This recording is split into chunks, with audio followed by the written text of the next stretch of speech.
What is good, YouTube? Krishan checking back in with another video. It saddens me to have to report that Bostin Loyd has passed away at the age of 29. And the post that you guys are looking at was posted up by Leo and Longevity, who's a very close friend of Bostin Loyd.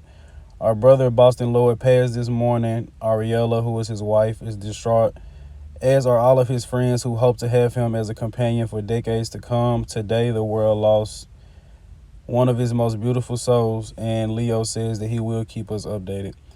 And I knew Bostin Loyd mostly from Leo and Longevity's YouTube channel. Leo does a lot of podcasts, and as you guys know, when you watch people on podcasts, unless you get to know the real them and you almost feel like you're friends with them. And Bostin was a guy that I really liked watching on their podcast. A lot of you guys may not know him. He wasn't a top pro in our sport, but he was very well known. And he was actually well known for being so open and honest about his steroid use.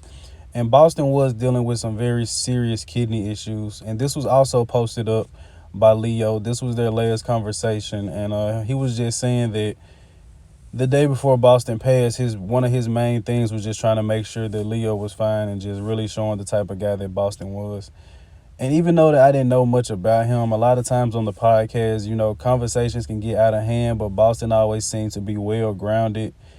He didn't really seem to talk down on anyone. If anyone was talking down on a certain person, he'll be like, no, I know that guy, and give them the backstory. He really just seemed like to be a very stand-up guy, and it seemed like to me that Bostin stood for something.